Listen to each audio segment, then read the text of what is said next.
Meu nome é José Lima Rangel, sou o poeta mais nem tanto. E daqui a pouco a gente vai ter a pauleira aí da Pedaço de Pão. Antes disso, eu vou declamar uma poesia que eu escrevi em homenagem a antigos patrões que eu tive. O trabalho enobrece a quem mesmo é o título da poesia. Sabe como é? Eu vou dizer como é.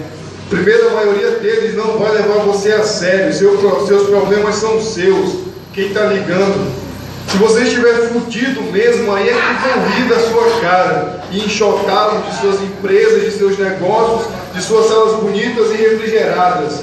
Então, o milagre acontece. Você arranja uma colocação, alguma que ninguém mais quer, no pior lugar do mundo. É para carregar peso, fazer de tudo, limpar, passar, lixar. Mas você pensa, porra, é um emprego. E dorme um pouco mais tranquilo naquela noite. Depois você vai e trabalha feito condenado por alguns trocados, porque precisa, é o jeito. Você sabe, a vida não é fácil.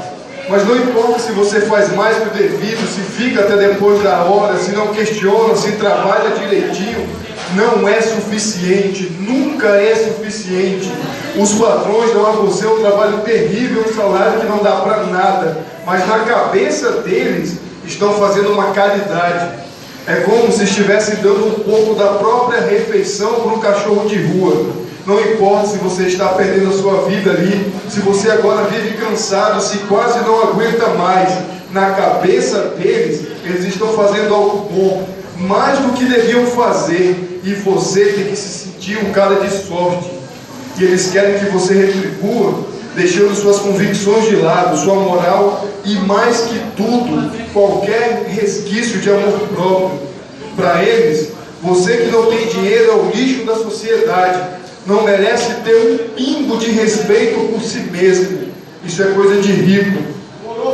E se você não age como eles querem, se você não ri das suas piadas ruins, e se você não adora os deuses deles, eles deixam a simpatia fingida de lado, os sorrisos bondosos, a fala doce, e inventam um motivo mais esdrúxulo para meter o pé na sua bunda. Então isso acontece 1, 2, 3, 4, 10 vezes, e você começa a achar que o problema é você, e a repetição vai minando cada vez mais as suas esperanças, suas certezas. E se você está passando fome junto com a sua família, começa a se aceitar como errado da coisa toda, e começa a pensar que o mundo é assim mesmo, que não pode fazer nada a não ser aceitar.